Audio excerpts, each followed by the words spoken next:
L'arrivée d'une nouvelle Tesla, c'est toujours un événement, que vous soyez un fan de la marque d'Elon Musk ou au contraire un de ses détracteurs.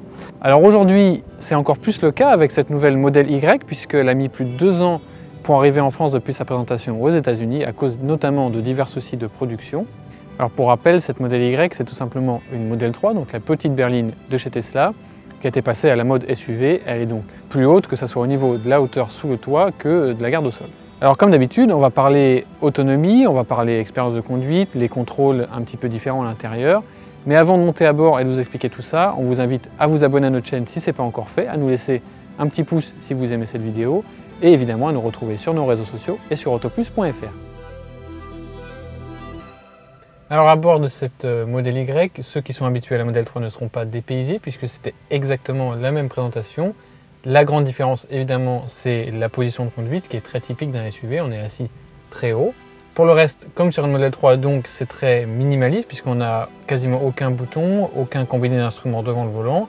Tout se passe par l'écran central.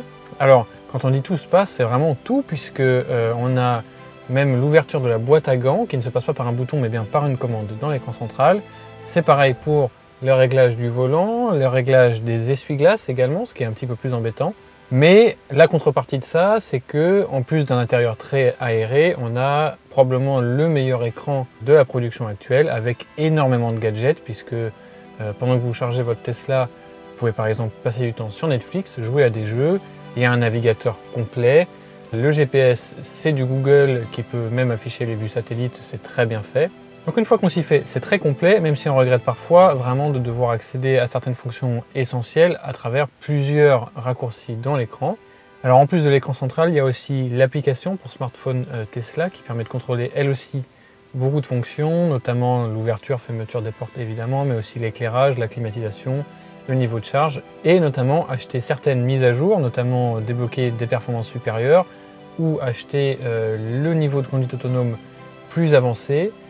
Tout ça, vous pouvez le faire à travers l'application elle-même. Votre téléphone, une fois connecté à la Tesla Model Y, vous sert aussi de clé, et là du coup c'est pratique, sauf évidemment si vous oubliez votre téléphone chez vous, ou dans les rares cas où il n'y a pas du tout de réseau, où votre téléphone n'a plus de batterie. Pour le reste, on a une console centrale qui est très creusée, avec de très grands rangements, que ce soit sous la coudoir ou juste devant le porte-gobelet. Il y a également un chargeur à induction pour smartphone juste sous l'écran. Les aérateurs sont dissimulés et se contrôlent via l'écran central évidemment. Et on a un intérieur en cuir. Alors c'est un cuir vegan, mais c'est un cuir quand même de série. On va parler aussi du niveau de finition qui est en net progrès par rapport notamment aux toutes premières Model 3 qui étaient assemblées parfois un petit peu de façon aléatoire. Là vraiment il n'y a rien à dire sur ce côté-là. Les ajustements sont très précis. Surtout ça monte un petit peu en qualité perçue, notamment grâce alors à des touches un peu feutrées, notamment dans les vides-poches, à des plastiques un peu plus qualitatifs, du bois qui devient un peu plus présent et notamment qui remonte sur la contreporte. C'est subtil, mais on se sent tout de suite dans un endroit plus premium que dans les toutes premières Model 3. On passe tout de suite aux places arrière parce que c'est là vraiment que les changements par rapport à la Model 3 se font le plus sentir. Alors à l'arrière, comme vous pouvez le voir, l'espace est quand même vraiment assez impressionnant. Le siège avant est réglé pour ma position de conduite et je fais plus d'1,80 m et vous le voyez, énormément d'espace pour les jambes. Alors pour autant, cette Model Y, elle n'est pas plus longue que la Model 3, on l'a dit, le châssis est quasiment identique. En revanche, d'abord, ça reste une voiture quand même assez longue, c'est quand même quelques centimètres de plus qu'une Volkswagen ID.4 par exemple. Et surtout, ces sièges qui ont été surélevés pour donner cette position de conduite SUV, eh bien ça permet de glisser les pieds en dessous du siège et là vous voyez, je peux tendre les jambes au maximum. C'est assez impressionnant et rare quand même sur une voiture de cette catégorie. On est donc très bien installé à l'arrière de cette Tesla Model Y et on profite en plus d'un grand toit vitré panoramique qui n'a pas, comme sur la Model 3, de barre de renfort au milieu. Donc là on a vraiment une sensation d'espace qui est assez incroyable. Un petit mot sur la place centrale qui elle aussi est assez généreuse, d'autant que vous pouvez le voir, un petit espace pour les pieds a été creusé sous la commode. Là aussi c'est assez pratique, même si en largeur ça pourrait être un petit peu mieux, mais on imagine que vous ne passerez pas tous vos voyages à 5. Alors au niveau du coffre, là aussi le Model Y profite du passage en mode SUV puisqu'il y en a énormément d'espace avec 695 litres de volume mesuré par nos soins, par le labo Autoplus. En plus de ça, il est quand même très modulable puisqu'on a deux faux planchers qui en position normale sont plats, donc c'est plus facile pour charger. Et la banquette est rabattable électriquement à distance. Le haillon est en plus motorisé de série. Le seul défaut qu'on pourrait lui reprocher à ce coffre, c'est qu'il n'y a pas de plage arrière, si vous voulez cacher vos objets sur un parking par exemple. Alors évidemment, s'ils sont vraiment précieux ces objets, eh bien vous pourrez les mettre sous le coffre à l'avant, qui offre un petit peu d'espace supplémentaire, suffisant pour mettre notamment vos câbles de recharge, mais aussi quelques valises cabine.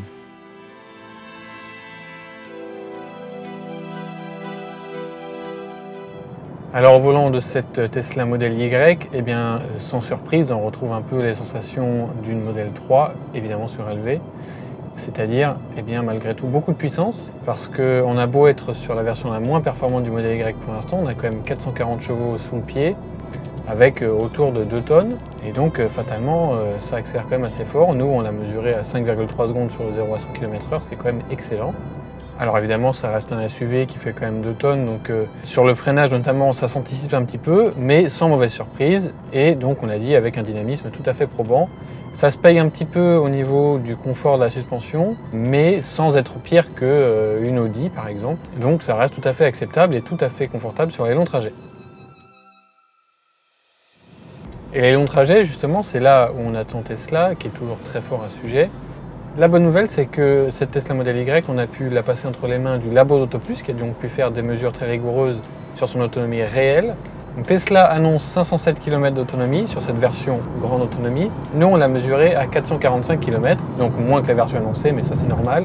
Et surtout beaucoup plus que ses concurrents, qui sont tous en dessous de la barre des 400 km, alors que certains sont quand même plus chers. On pense notamment à un Audi Q4 en version 50 Sportback, qui est à plus de 67 000 €, donc beaucoup plus cher que cette Model Y, et avec une autonomie bien moindre.